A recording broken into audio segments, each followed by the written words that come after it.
예, 저와 여러분이 앞에서 읽고 나누셨던 12장, 로마서 12장 같은 경우는요, 그리스도인, 일반적인 자연인, 예수 그리스도의 복음 안으로 들어오거나 또 그 복음 가운데에서 믿음으로 통하여서 내가 하나님의 자녀 되었음에 대한 고백이 있는 사람이 아닌 사람을 저희가 자연인이라고 한다면, 12장은 그랬던 자연인이, 그랬던 이방인이 우리가 어떻게 해야 구원을 받을 수 있습니까?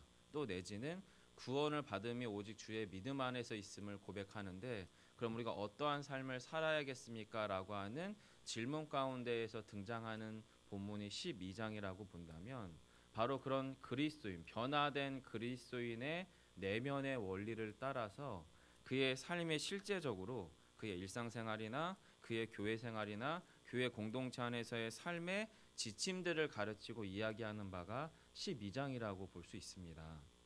반면에 이제 그렇게 변화된 그리스도인이, 물론 영적인 변화는 내면에서 일어나는 거잖아요. 문제는 우리가 예수 그리스도를 경험하고 복음을 맛본 자로서 살아가는 이 땅, 이 세상은 여전히 변하지 않은 그냥 자연인, 소위 말하는 세속인들과 더불어 살아가는 게 지금 저와 여러분이 살아가는 이 대한민국이고, 또 사도 바울이 살아가던 그 시대였던 거죠. 그러면 아직 천국 안 갔으니까, 아직은 나그네 된 몸으로 이 땅 가운데 있으니까, 그런 저와 여러분들이 이 세상 속에서 어떻게 살아갈지에 대한 지침을 이야기하고 있는 바가 바로 1절로부터 7절까지의 내용이라고 볼 수 있습니다. 특별히 세상 속의 그리스도인은 세상 속에 있는 무엇과 충돌할 수밖에 없냐면 권력과 충돌할 수밖에 없습니다. 그건 뭐 비그리스도인도 사실은 마찬가지죠. 이 권력이라고 하는 것은 어쩔 수 없이 형성될 수밖에 없는 거예요. 예를 들어서 어떤 사람이 정치적인 권력이 누군가에게 주어진다거나 경제적인 권력이 누군가에게 주어진다거나 심지어는 지식 권력이나 종교 권력이 누군가에게 주어지면 이게 소위 말하는 갑을 관계가 형성될 수밖에 없습니다. 그렇게 되면 갑이라고 하는 자리에 있는 사람은 을이라고 하는 사람 가운데에서의 자유를 제한합니다. 시간을 제한하고요, 생각을 제한하고요, 행동을 제한하고요, 선택을 제한하고요, 우리의 가장 민감한 재정을 제한합니다. 그렇게 해서 을이라고 하는 사람으로부터 무엇인가를 받아내서 자기의 권력을 유지하고 그 권력 하에서 같이 더불어 잘 살아가는 것, 이것이 권력이거든요. 그리고 이런 권력 가운데서 저와 여러분 사실 지금 살아가고 있는 겁니다. 인정하시든 인정하시지 않든. 그런데 이런 권력 관계 가운데에서 오늘 본문이 이야기하는 바를 저희가 좀 다루려고 할 때에 결국에 우리는 대한민국을 살아가잖아요. 그러니까 우리의 이야기를 빼고서 이야기하면 이건 너무나도 그냥 공연불 같은 이야기인 거죠. 딴 나라 이야기 같은 느낌. 제가 초등학교 6학년 때 원주에 상지대학교라고 하는 대학교가 있습니다. 그 대학교 그 입구가 엄청 경사가 심하거든요. 산 위에 학교를 지어서. 근데 그 산자락 뒤쪽에 이제 저희 집이 있었어요.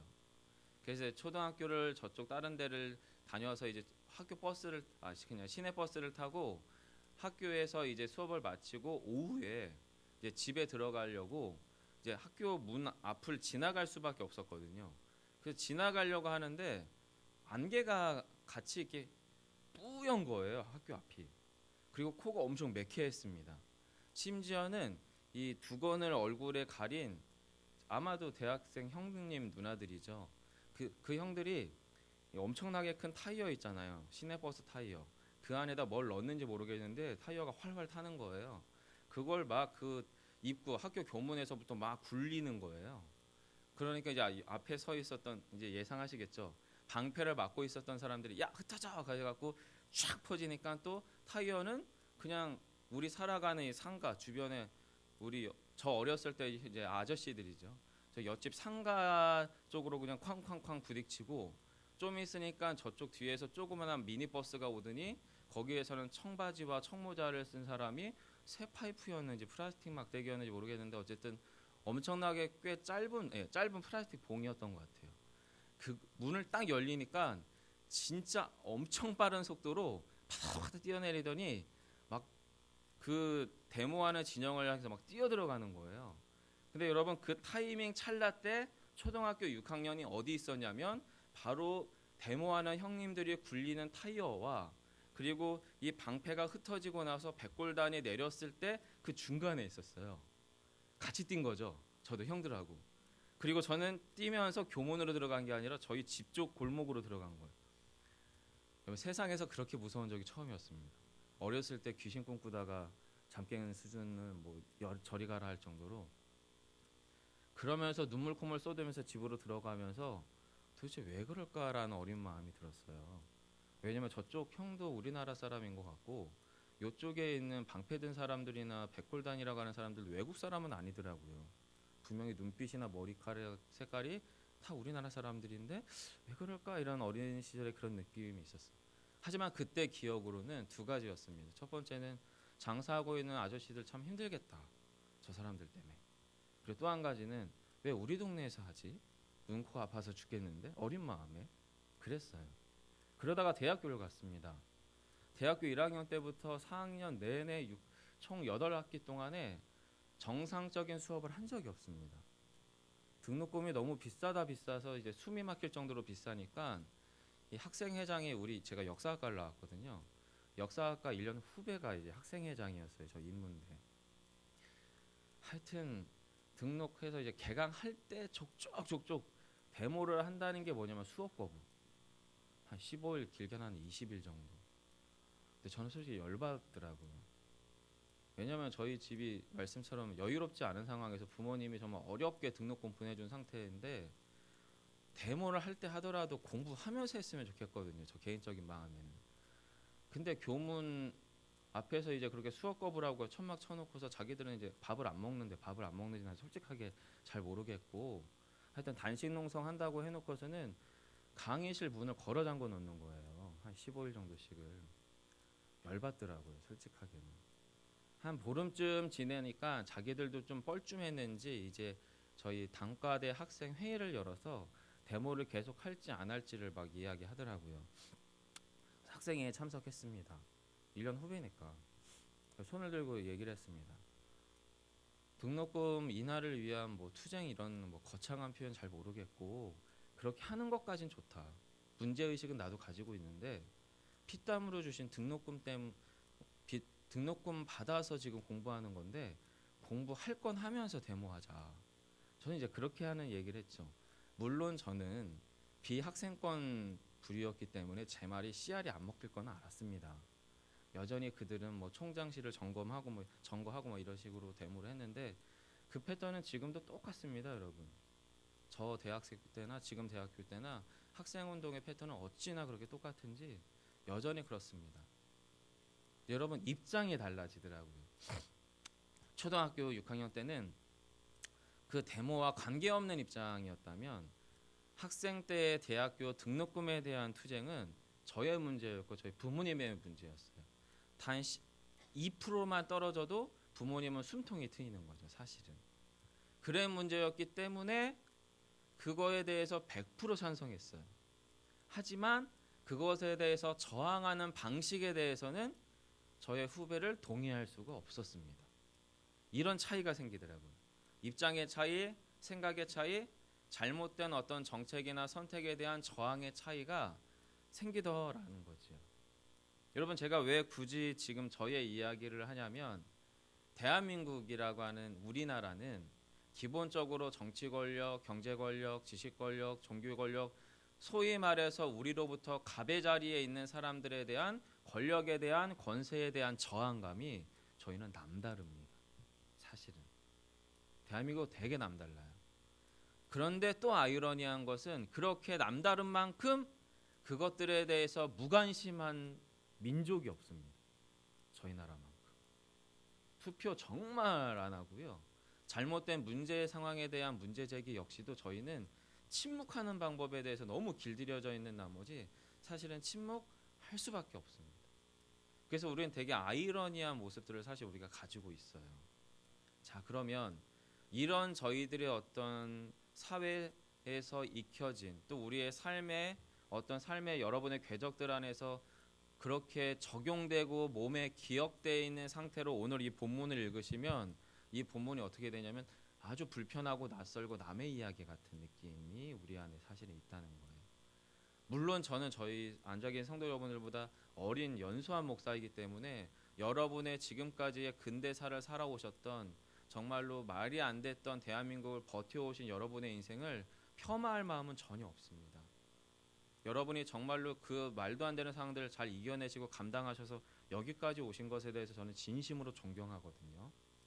그런데 그 상황들은 좀 잊어버리시고 오늘 본문 그대로로 들어가 보셔야 됩니다.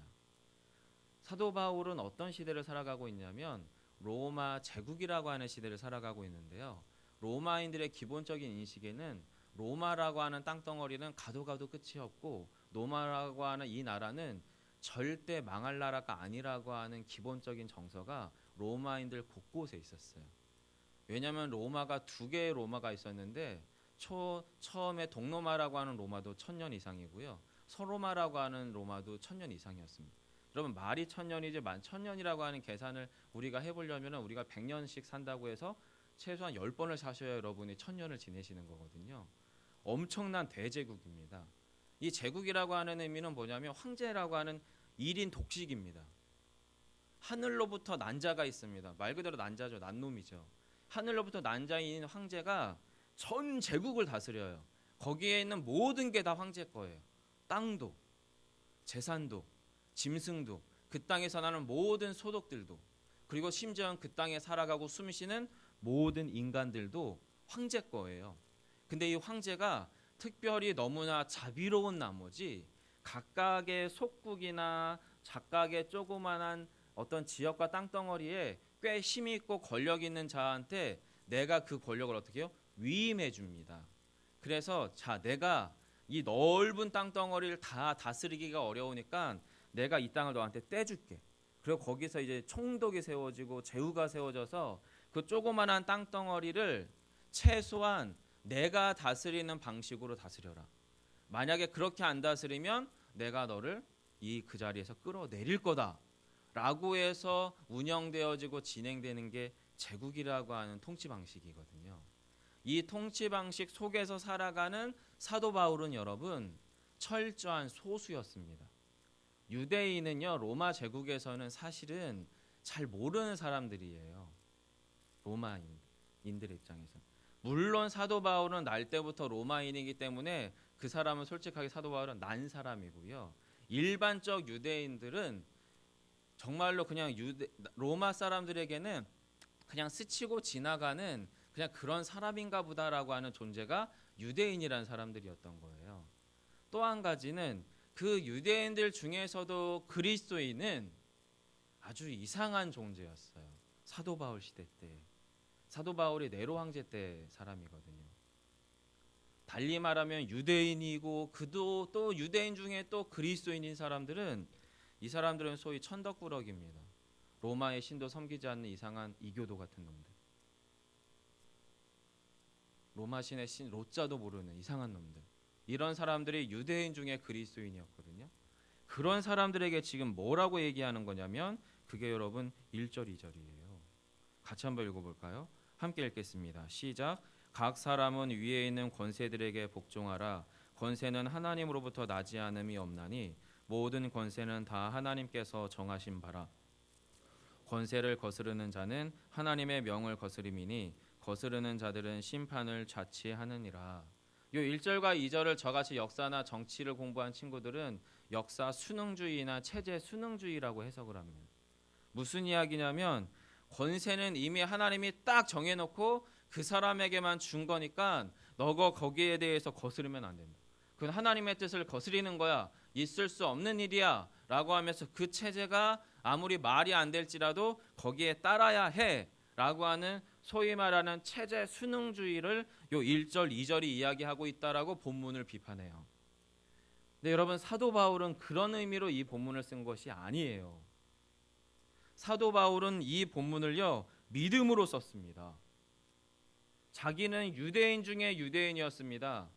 하나님을 섬긴다는 이유로 그리스도인을 핍박하던 사람이었습니다. 철저하게 비그리스도인 자연인이었습니다. 세속의 권력 가운데 유대의 율법 가운데 매여 있었던 사람이었습니다. 그랬던 사도 바울이 전혀 다른 종류의 통치 원리가 통하는 복음의 시대 안으로 들어왔습니다. 그리고 내가 이 땅을 살아가는 나그네지만 나는 하늘의 통치 원리대로, 하나님의 원리대로, 예수 그리스도의 복음의 원리대로 살아가는 존재야 라고 하는 것을 각성한 사람입니다. 그렇게 각성한 그리스도인이 지금 이 상황에서 이 이야기를 하는 것은 말 그대로 읽으시면 되는 겁니다. 이 땅 가운데 모든 권력은 발생할 수밖에 없는데 그 권력은 최종적으로는 하나님이 주신 것이므로 그 가운데 우리가 순종으로 나아가자, 그 얘기하고 있는 거예요. 체제가 더럽고 치사해도 그냥 버티고 살자, 그 의미가 아니라 그것이 하나님으로부터 온 것에 대하여 우리가 어떻게 해요? 인정하자는 거예요. 그러면서 이야기하는 게 뭐냐면 3절과 4절에서 다스리는 자들이 무엇으로 다스릴지에 대해서 이야기하냐면 공공의 성과 공공의 정의를 가지고, 소위 말하는 공공성을 가지고서 다스리는 자들이, 권력자들이 세상을 다스릴 것에 대해서 이야기하고요. 그 다스림 가운데에서 다스림을 받는 바로 이 본문을 읽어가고 있는 그리스도인들에게는 뭐라고 이야기하냐면 바로 이 공공의 권력을 가지고 있는 공공성에 대하여 두려움을 가지고 선을 행하라는 겁니다. 3절 하반절입니다. 내가 권세를 두려워하지 아니하려느냐? 선을 행하라. 그리하면 그에게 칭찬을 받으리라. 여기서 말하는 선과 여기서 말하는 칭찬은 그 당시 그 땅의 권력과 권세가 정해놓은 규범을 말하는 거고요. 그 규범 안에서 순종적으로 살아나는 삶을 통하여 당신은 그 가운데서 적법한 사람입니다. 합법적인 사람입니다. 그런 평가를 받는 합법의 테두리 안으로 들어온 사람들, 그 사람들이 칭찬을 받는 사람들입니다. 그런 삶을 살라고 지금 이야기를 하는 거예요.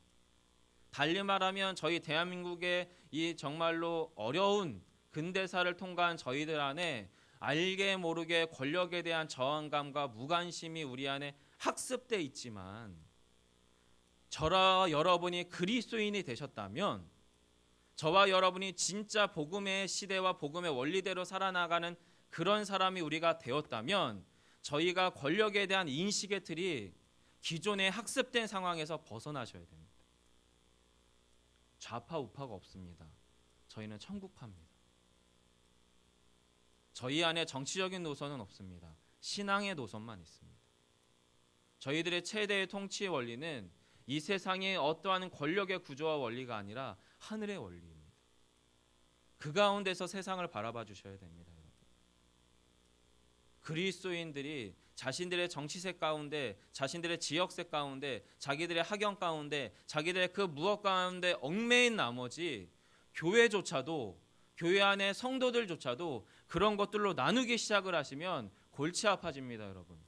교회는 더 이상 천국의 모형이 될 수 없습니다. 사도 바울은 그 틀을 벗어난 상태에서 지금 이 이야기를 하고 있는 겁니다. 그러면서 두려움 가운데 선을 행하지 않는 자들에게 4절에서 하반절에서 뭐라고 얘기하냐면, 권력자, 세상의 권력자를 뭐라고 평가하냐면 곧 하나님의 사역자가 되어 악을 행하는 자에게 진노하심을 따라 보응하는 자니라. 사도 바울은 믿었어요. 당시의 세속 권력이 말이 안 되는 네로 황제일지라도 그 권력을 통해서 공공의 다수를 다스리는 공공의 성과 공공의 윤리는 충분히 하나님의 진노 가운데에서 잘못된 악한 자를 벌할 수 있는 정의가 살아있음에 대하여 신뢰했다는 겁니다. 물론 완전할 수는 없습니다. 완벽할 수는 없습니다. 이 땅의 사회 정의가, 공공의 정의가 완벽할 수는 없습니다. 100이면 100을 만족시킬 수는 없습니다. 하지만 다수의 공공의 성과 공공의 이익을 위하여 보호하고 돌보고 살필 수 있는 권력이 그들에게 하나님으로부터 대리적으로 주어졌다는 걸 어떻게 해요? 믿었다는 거예요. 대리 권력자로서. 자, 그러면 이 가운데 그렇게 읽힐 때에 사도 바울이 5절을 이야기한 건 여러분 매우 중요합니다. 5절 함께 읽어보도록 할까요? 함께 읽겠습니다. 시작.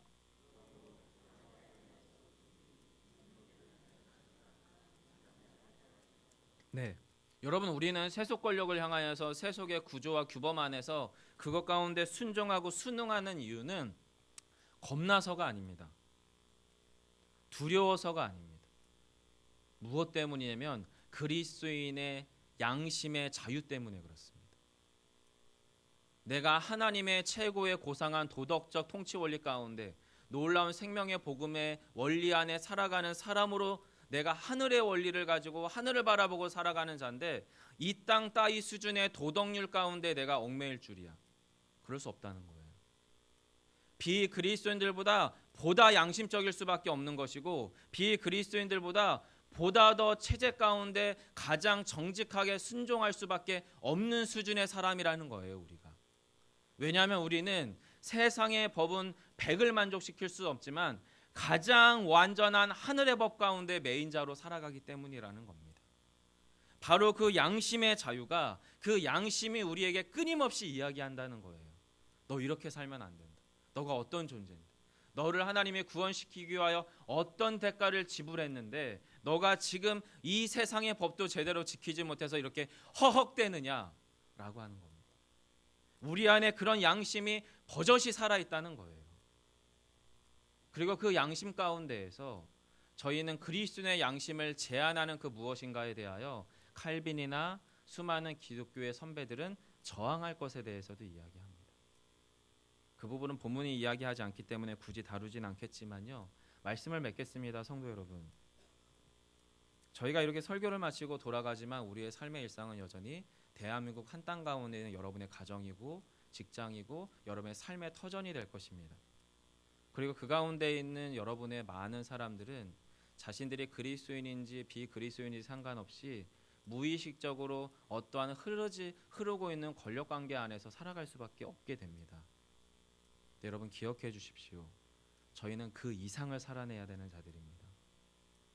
이 세상에 순리대로 살아야지라고 하는 그 말에 얽매일 수 없는 인생들입니다. 때로는 그 순리를 거스리고 역행해야 된다면 그래야 될 줄 믿습니다. 때로는 그 순리 이상으로 우리가 더 도덕적이고 정직하고 순전한 사람으로 살아가야 될 줄 믿습니다. 그렇게 살아갈 때요, 저희들은 그리스도 안에서 참 자유함을 맛보게 될 것입니다. 기도하겠습니다. 아버지 하나님, 사도 바울의 이 이야기 말씀의 선포 안에서 대한민국 이 땅을 살아내던 우리 귀한 믿음의 어른들 한 분 한 분들의 삶의 자리는 막연하게 권력에 또 그 어떤 권세에 순종하기가 여의치 않은 시대를 살아오셨습니다. 그래서 우리 안에는 무의식적인 저항감과 무의식적인 무관심들이 우리 안에 배어 있습니다. 하지만 이것은 세상이 우리에게 학습하고 가르치고 강요한 것이고 우리가 진짜 구원받은 그리스도인이라면 이제는 세상을 바라보는 눈, 세상을 해석하는 틀, 그리고 이 세상을 살아가는 삶의 원리가 이 세상의 법에 매이는 자들이 되지 않게 해 주옵소서. 오히려 그 법 이상의 법, 그 권력 이상의 권력 대신 하나님, 예수 그리스도의 복음의 법 안에 온전히 들어감으로 우리가 이 땅 가운데에서 정말로 더 자유하며 더 양심 가운데 귀를 기울이는 살아있는 그리스도인의 삶을 살아내게 하여 주시옵소서.